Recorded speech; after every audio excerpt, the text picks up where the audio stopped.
présente sans plus tarder M.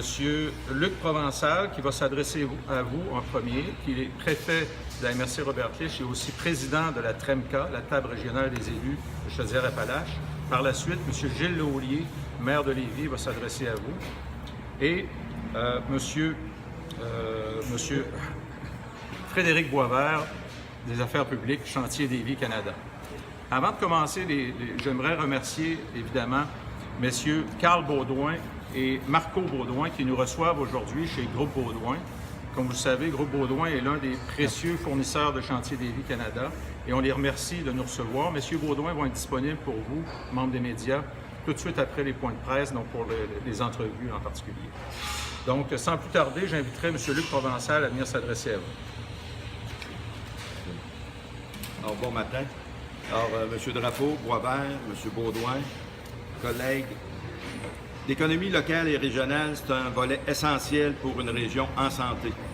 Ce matin, c'est l'appui de 136 municipalités de Chaudière-Appalaches qui viennent soutenir l'Association des fournisseurs ainsi que les travailleurs du chantier Lévis. 226 fournisseurs de Chaudière-Appalaches, dont une centaine en région. 255 millions en contrats et en emplois sur les 5 dernières années. À titre d'exemple, une petite MRC comme Robert-Clich, il y a 2 fournisseurs qui se sont partagés pour 635 000 de contrats. Outre le volet économique, il est primordial de maintenir l'expertise développée par les employés du chantier Lévis, mais aussi par les employés qui œuvrent dans les différentes entreprises fournisseurs. Pour nous, difficile d'expliquer le silence du gouvernement fédéral de reconnaître l'inéquité dans la répartition des contrats qu'il octroie pour le renouvellement de la flotte de la garde côtière et de la marine canadienne. Difficile qu'on oublie la performance qu'a réalisée le chantier Lévis Canada lors de la livraison du navire ravitailleur l'Astérix. Difficile de comprendre que le premier ministre Justin Trudeau et les membres de son gouvernement ne soient pas préoccupés par les pertes d'emplois et de revenus au Québec qui seront occasionnées en plaçant le chantier Lévis sur les lignes de côté. Il y a urgence pour une rencontre avec le premier ministre, M. Justin Trudeau. Notre région ne comprend pas le silence et le désintérêt que vous avez dans ce dossier. Au-delà de la solidarité que nous avons ce matin, nous voulons éviter que les travailleurs des fournisseurs ainsi que ceux du chantier se retrouvent au chômage, conséquence d'un carnet de commandes vide. Les réponses doivent être, les régions, doivent être écoutées et entendues. On ne peut se permettre de perdre les retombées économiques générées par les activités du chantier Lévis. À ce titre, Beauce-Sartigan, 2,5 millions, Bellechasse, 28 millions, Lillet, 3,5 millions, la Nouvelle-Beauce, 5 millions, les Appalaches, 1 million, les Etchemins, 1,2, Lévis, 167 millions, Lobinière, 7 millions, Montmagny, 10 millions, et je vais mentionner Robert-Clich. L'autre élément qui est très intriguant, le 18 décembre, unanimement, nous avions appuyé la Lévis, nous avions fait une correspondance avec le bureau de du ministre Trudeau. La seule réponse qu'on a eue, en date du 29 janvier, c'est qu'on nous a référé à des sites Internet en disant que les fournisseurs peuvent aller voir les sites Internet pour appliquer. Je trouve, comme représentant et élus municipaux, qu'on a besoin de beaucoup plus de considération à cet égard.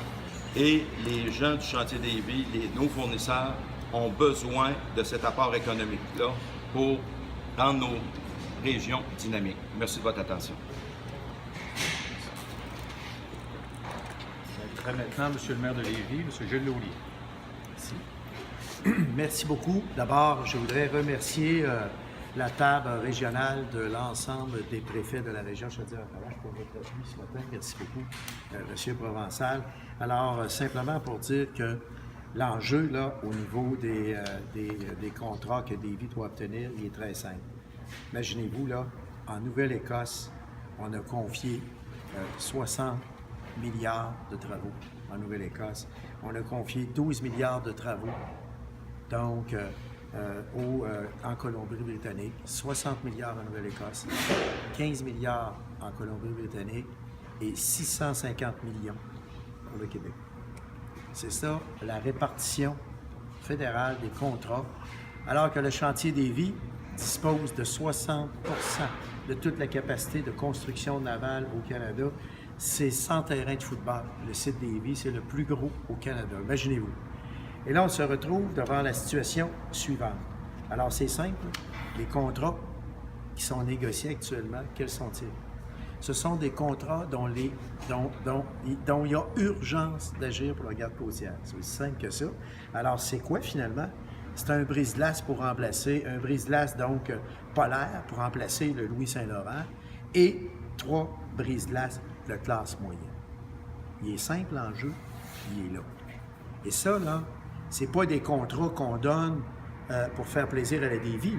C'est un besoin essentiel pour la garde côtière canadienne et le gouvernement fédéral admet lui-même qu'il faut que ces contrats-là se réalisent rapidement. Donc, à très court terme, c'est ça. Qu'est-ce qui se passe au niveau des négociations? Alors, nous, aujourd'hui, dans le fond, ce qu'on demande officiellement, et nous allons le faire au nom de la coalition, parce que, bien sûr, à la table des préfets de la région Chaudière-Appalaches, s'ajoute aussi la coalition dont je suis le porte-parole. Alors, nous allons demander officiellement une rencontre avec le cabinet du premier ministre, M. Justin Trudeau. Ici aujourd'hui, je suis très honoré de la présence de tous les préfets de Chaudière-Appalaches. C'est un appui important pour Chantier d'Évis. Chantier d'Évis, dans Chaudière-Appalaches, depuis la relance de 2012, on parle au bas mot des retombées économiques de près d'1 milliard de dollars en salaire et en contrat. Donc, évidemment, c'est un acteur majeur dans la région qui a une incidence sur la vie de tout le monde ici. Maintenant, évidemment, pour la suite des choses, actuellement, on négocie avec le gouvernement fédéral pour les brise-glaces. Négociations qui se poursuivent sur lesquelles je ne peux pas vraiment commenter, vous comprendrez. Mais toutefois, on a identifié, nous, au bas mot, plus de 5 milliards d'opportunités de contrats intérimaires avec le fédéral. Je tiens à vous dire aussi qu'on ne base pas juste notre modèle d'affaires sur des contrats gouvernementaux. On s'est qualifié tout récemment pour un appel d'offres au Pérou pour des frégates multirôles avec la marine péruvienne. Ça serait d'une valeur d'environ 2 milliards de dollars canadiens. On poursuit aussi d'autres opportunités en Amérique latine. Des partenariats aussi avec des consortiums européens. Donc, on est un petit peu partout, on est en plein essor, en pleine expansion maintenant. Nous, on veut aider. Le message aujourd'hui, là, c'est que le rapport Emerson de 2016 est clair. La flotte fédérale rouille plus vite qu'elle ne peut être remplacée. Alors, dans un contexte où ça fait 7 ans que la stratégie s'est faite amorcer et qu'il n'y a pas un navire de livré jusqu'à maintenant de la part des 2 autres chantiers, notre message, c'est on veut aider. Il faut voir ça différemment. Il faut voir ça comme le Québec qui se lève, le Québec qui parle d'une seule voix. Parce qu'actuellement, on a des maires de partout au Québec qui se sont levés. On va aller à Saguenay bientôt, on va aller à Laval. Le Québec commence tranquillement à se lever et à parler d'une seule voix. Parce que ma foi, c'est un petit peu dur à comprendre après des années où Chantier d'Évis livre la marchandise, qu'on n'est pas plus intégré que ça dans la stratégie nationale de construction navale. Maintenant, il y a des raisons pour ça, il y a des raisons historiques qu'on comprend. Maintenant, le mot-clé, c'est Davie est prêt. Davie a atteint un stade de maturité confirmé. On livre les bateaux à temps, on est